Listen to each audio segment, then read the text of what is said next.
Welcome back to my channel. Today we're going to talk about one of my favorite topics in leadership development, emotions. Do you know that millions of people around the scope do not recognize their own emotions? Yeah, they are actually either neglected, rejected, or completely invalidated. And you're going to say, well, Christy, what does that has to do with crisis and emotional intelligence? Well, let me tell you, it has everything to do with that. Emotional intelligence is one of the most valuable skill and competences of the leader of the new era. However, that's not a skill that is developed during childhood when we are growing in schools. And this goes to the United States as well, not only in Latin American countries. Ironic, huh? The more you become aware of your own emotions, it's going to make a huge difference on the way you communicate and connect to others in the labor force, but also in your relationships in life. The sooner you can accept the things just the way they are, not the way you want them to be. I'm talking about that specific crisis or situation. So in that way, you learn how to respond to those instead of reacting in an autopilot mode. Then you can see possibilities, you can see other options and solutions to those specific situations and focus on the things that you can actually control. Easier said than done, right? I know. So how do I do this, Christy? Especially there is still a contradiction between female and male. It's like, oh, the man is not allowed to feel. You need to start reprogramming that as well. We all are humans. Now, as a leader of change, I know and you know that we do have a huge responsibility with our people. And the way that we navigate through this crisis, this specific situations is going to make a huge difference in the way they respond to those as well. So that's why today I put together 5 powerful hacks for emotional intelligence on how to lead those crises successfully using this amazing weapon from IQ to EQ. Are you ready? Number 1, self-care and emotional regulation or emotional management. And what does that mean exactly? That you take the time to evaluate yourself, that you as the leader become aware of how do you really feel about that situation or crisis yourself. I'm going to give you an example. When I was in Honduras back in 2017, I was an expat. I'm from Panama. You already know this, but a reminder for all the new people in the channel. I was with my family and a lot of things start happening in my mind. At the end of that day, with all the stuff that was going on, a lot of things start getting in my mind, processing my own emotions. Well, are they going to close airports? What's going to happen with my son? If this goes really bad, this can come to a civil war. And we're talking about that there was already a golpe de estado at some point before. So all these things started to navigate in my system. And why I'm saying this to you, maybe in your country this is normal, but for me it was not. And that step you cannot miss, your own self-awareness. You cannot regulate and help to regulate other people's emotion if you are not self-regulated yourself.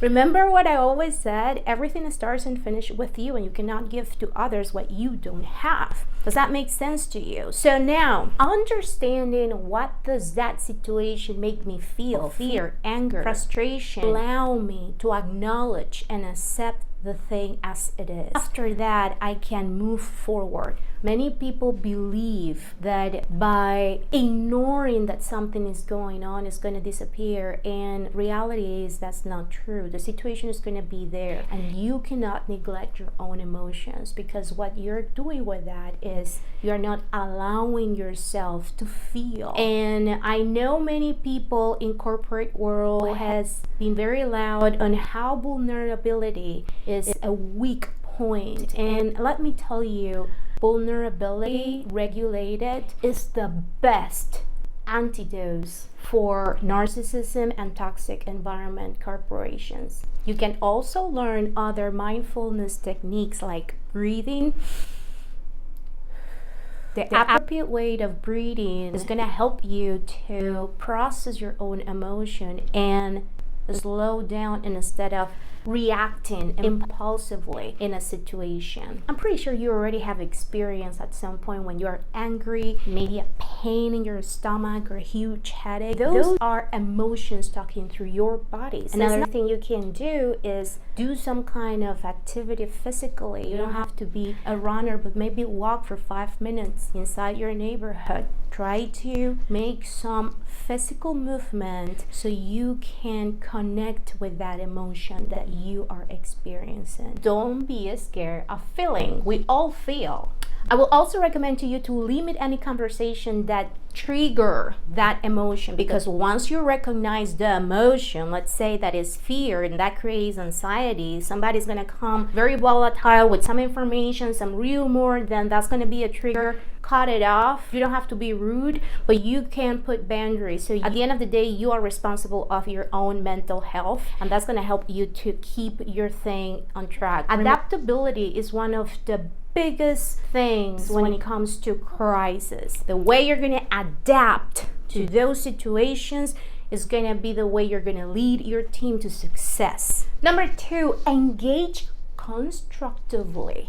Yes, you hear correctly. Are you a positive leader of change, or are you a negative entity in that process? This is very important. We talk about focusing on the right things. Focus your attention on the things that you can control. We talk about contingency plans. We talk about what is your role. Is this an active role or is more a passive role? But specifically, what initiative are you promoting positively within your teams? Are you displaying empathy? Are you showing optimism in the middle of this crisis? Remember, in the middle of chaos, there is huge opportunities. But if your head is all over the place, your emotions are not managed or not regulated, you cannot see those opportunities. You are not going to be able to see them. Following?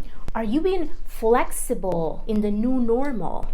How are you taking all those different points of view from your team members? Are you adapting to these new modalities? Are you talking to your people? We talk about contingency plans in my last video, so if you haven't watched it, the link is in the description. These questions are for self-reflection for you as a leader in this crisis, in this political situation. Number 3, maintain focus and perspective. This is a critical hack that I'm giving to you right now. In order to accomplish this, you need to pause. You need to pause your mind. You need to stop overthinking and thinking on all the possible things that can happen. We already talked about accepting the things the way they are, recognizing your own emotions. Now we're moving forward. How are you going to use this emotional intelligence to replicate this with your people through crisis? I'm not talking about being resilient. I'm talking about going through crisis and leading the new changes or whatever is the plan of contingency that you and your team put together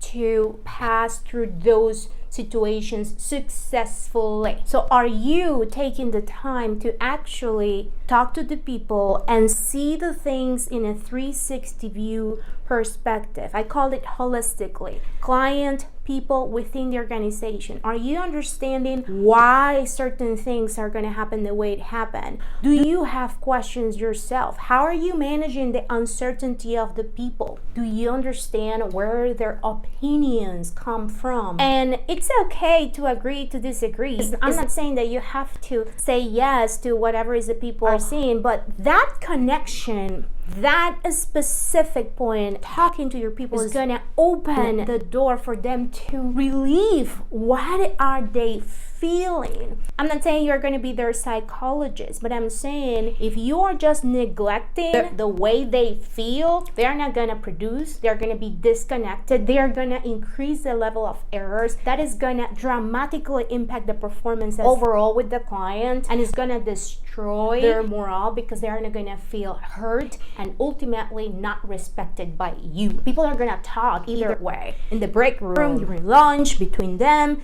So you taking that lead on keeping things in perspective yourself is going to allow a huge possibility for people to listen to you, and you then really influence them from the heart. Okay? You cannot do that if you are not connected with yourself. Remember. Number 4, take breaks and rest. Yes, you need to take mental breaks. Yes, you need to focus on other aspects of your life.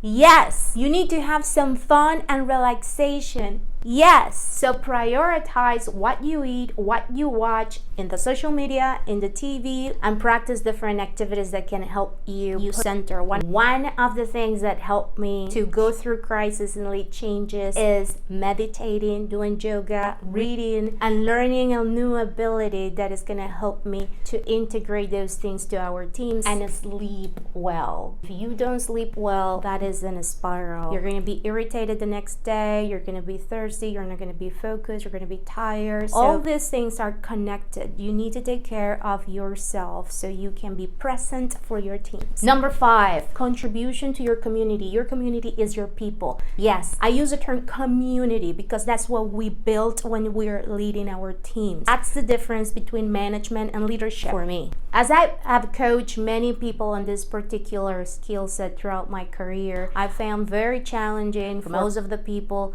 that they don't know what to say. For example, how do you feel? I'm scared.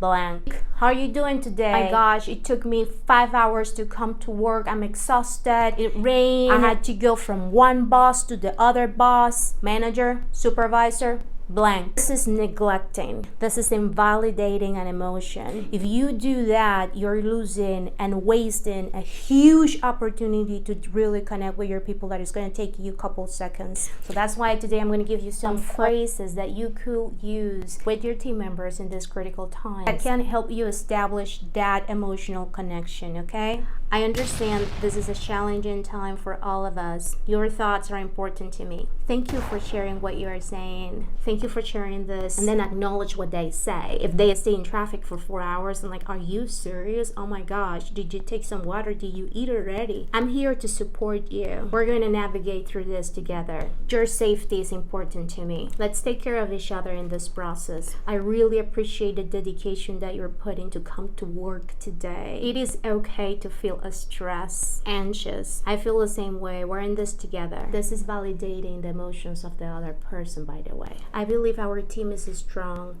We can navigate this together.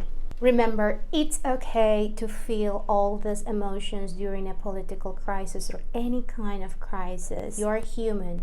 As a leader of change, it does make a huge difference on the way you respond to your own emotions. That's going to be a reflection in your teams, and that can create either chaos or an opportunity to bond. Any crisis is not gonna last forever. So the reassurance, the sense of togetherness are gonna be fuel to foster collaborative environments, and this is gonna go in the long run. The reason specifically I use I instead of we this time for those talking conversations, your team needs to feel a connection with you directly. You are the one facing that with them. There is a we do, not an I. But specifically when somebody's talking to you directly, an I approach and you approach is way more powerful. Remember to like this video if you like it. Hit share with other team members in the industry. Leave me your comments. And if you are ready to go beyond IQ to emotional intelligence,